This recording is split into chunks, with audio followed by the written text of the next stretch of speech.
सम्माननीय सर्वपल्ली राधाकृष्णन जी को भी सादर नमन करते हुए आज इस शिक्षक दिवस के कार्यक्रम में पधारे यहाँ पर शिक्षक और विद्वजनों की इस सभा में इस कार्यक्रम के मुख्य अतिथि और पूरे विकासखंड में शिक्षा की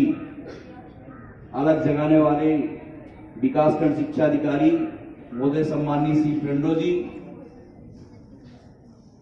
राज्यपाल सम्मान से पुरस्कृत न केवल अपना और अपने परिजनों का नाम रोशन करने वाले बल्कि व्यवहारिक विकासखंड में हम सबका सीना चौड़ा करने वाले और जहां भी आप जाते हैं आप निश्चित रूप से व्यवहारिक का नाम रोशन करते हैं। सम्माननीय श्री रवि द्विवेदी जी, हमारे ज्येष्ठ भ्राता,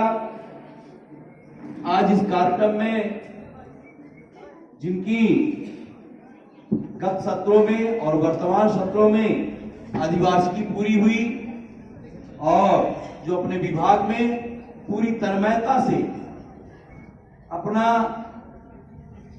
पूरा मनोमस्तिष्क और जीवक शरीर लगा करके शिक्षा जगत में अपना योगदान दिया, उनमें उपस्थिति सम्माननीय श्री लौकुश प्रसाद प्यासी जी, श्री छोटे लाल कोल जी, श्री राम प्रकाश तिवारी जी, श्री गोरेलाल कोल जी और दुर्भाग्य से हमारे बीच नहीं रहे श्री ब्रजराज सिंह जी, उनकी धर्मपत्नी यहाँ उपस्थित है। इस विद्यालय के विद्वान प्राचार्य श्री के.एल. यादव जी, सम्माननीय श्री राकेश मिश्रा जी, पपोड़ और महादेवा से पधारी प्रभारी प्राचार्य,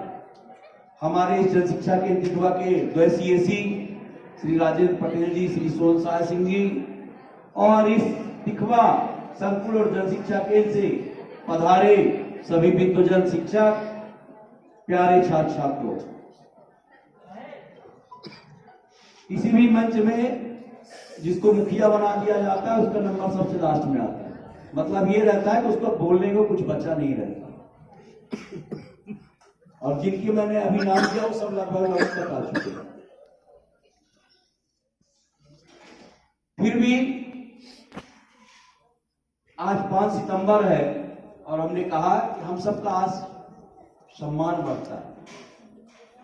और जिनके कारण बढ़ा उनको तो हमने प्रणाम किया, पर अब दो बातें यहां पर मैं आपसे कहूंगा और इसके बाद अपनी वाणी पर विराम दूंगा। हम शिक्षक साथी हैं यहाँ पर, तो जिस तरह से सम्माननीय राधाकृष्णन जी के कारण हमारा मान और सम्मान बढ़ा है, ये हमारा भी दायित्व है कि वो सम्मान हमको बचाए रखना। और हमारा सम्मान तभी बचेगा जैसे पहले शिक्षकों का इतना आदर सम्मान गांव में होता था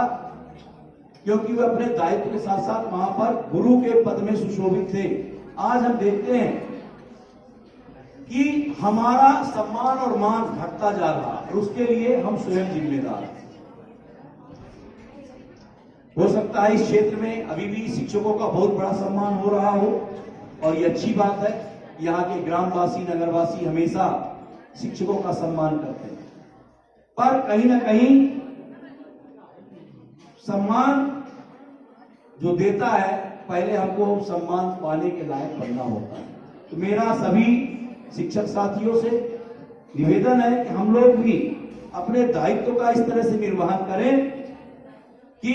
जिस तरह से हमारे बगल में बैठे सम्माननीय द्विवेदी जी के हमने चर्चा किया कि राज्यपाल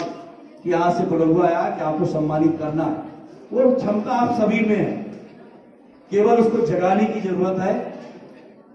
और हम लोग भी चाहते हैं कि हमारे विकासखंड से हर शिक्षक को जब शहडोल जिला में प्रदेश में बुलंदा आए तो आपसे ज्यादा हम लोगों का सीना चौड़ा होता है कि देखिए हमारे यहाँ के शिक्षक। आप लोगों ने पढ़ा होगा कि किसान जब लहलहाती फसल देखता है तो उसको सबसे ज्यादा आनंद आता है कि नहीं आता? और अभी पानी नहीं गिर रहा था तो सबसे अधिक चेहरा यदि किसी का उतरा रहा होगा तो किसान का। ठीक उसी प्रकार से जो शिक्षक इतनी मेहनत करता है, प्राचार्य इतनी मेहनत करते हैं, यदि पढ़ने वाला छात्र अच्छे नंबरों से उत्तीर्ण होता है तो और अच्छे पदों पर सुशोभित होता है या अच्छा नागरिक बनता है। जरूरी नहीं कि आपको अच्छी सेवा मिले, जरूरी नहीं कि आपको शासकीय सेवा मिले, जरूरी नहीं कि आपको प्राइवेट में अच्छा हो। क्योंकि आपने कभी पढ़ा होगा अब्दुल कलाम, हमारे राष्ट्रपति थे, पूर्व राष्ट्रपति अब्दुल कलाम आजाद जी, वो नौकरी के लिए गए थे, उनको नौकरी नहीं मिली थी है, और उन्होंने आत्महत्या तक करने का विचार बना लिया। क्यों? क्योंकि उनके पास पैसा बिल्कुल नहीं और वो अपनी बहन के गहना बेच करके किसी तरह से किराया लगा के परीक्षा देने गए थे, लौटने का किराया नहीं था और बहन को इस बात का वादा करके गए थे कि मैं जाऊंगा, मेरी जॉब लग जाएगी और फिर वेतन आएगा और मैं तुम्हारा गहना खरीद लूंगा। तो उनके लिए भगवान ने कुछ और सोच के रखा था, देश ने कुछ और, उन्होंने ही हमारे देश को मिसाइल दिया। तो यहां पर हम ये कहना ये चाह रहे हैं कि हाँ, जरूरी नहीं कि आपको जो चीज हमने डॉक्टर सोचा, इंजीनियर सोचा और हम नहीं बन पाए।